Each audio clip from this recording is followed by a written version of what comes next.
नमस्कार दोस्तों, स्वागत है आपका अपने YouTube channel target for Hindi teacher all India पर। तो आज हम पढ़ने वाले हैं हिंदी व्याकरण में से क्रिया। तो क्रिया की हम परिभाषा और भेद पढ़ेंगे और सरल से सरल शब्दों में आपको समझाने की कोशिश करेंगे। तो सबसे पहले देख लेते हैं क्रिया की परिभाषा। तो जैसे शब्द से ही स्पष्ट हो रहा है, क्रिया अर्थात जिस शब्द से हमें किसी काम के करने या होने का बोध हो उसे क्रिया कहते हैं। अर्थात जिन शब्दों से किसी कार्य के होने या किए जाने, किसी घटना या प्रक्रिया के घटित होने का अथवा व्यक्ति की अवस्था का बोध हो उसे क्रिया कहते हैं। जैसे रामचंद्र अयोध्या आए, यहाँ पर आना शब्द क्या है? क्रिया।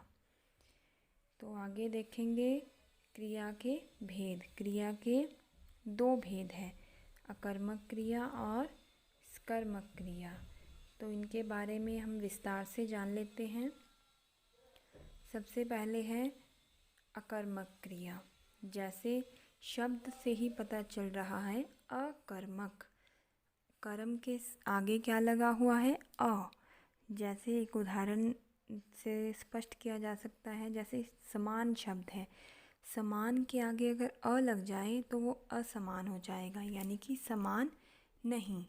वैसे ही कर्म के आगे अ लगा हुआ है तो यहाँ पर इसका क्या अर्थ हुआ? कर्म नहीं।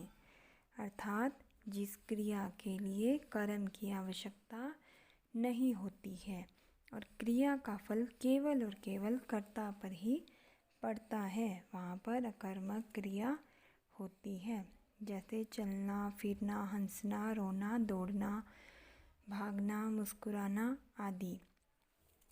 और अकर्मक क्रिया में कर्ता की जितनी भी क्रियाएं होती है वे सारी स्वाभाविक होती है, नेचुरल क्रियाएं होती है और उसके लिए कर्म की आवश्यकता नहीं होती है। जैसे रोने के लिए किसी कर्म की आवश्यकता नहीं है, हंसने के लिए भी नहीं है, आंखें झपकने के लिए भी नहीं है, थक जाएंगे तो एकदम से नींद आ जाएगी और अंदर से दिल खुश है तो एकदम से मुस्कुराहट आएगी और दिल दुखी है तो एकदम से रोना आ जाएगा। तो बोल सकते हैं कि जिसके लिए कर्म की आवश्यकता नहीं है वो क्या है? अकर्मक क्रिया। तो आगे देख लेते हैं सकर्मक क्रिया। जैसे शब्द से ही पता चल रहा है सकर्म, यानी कि कर्म के साथ।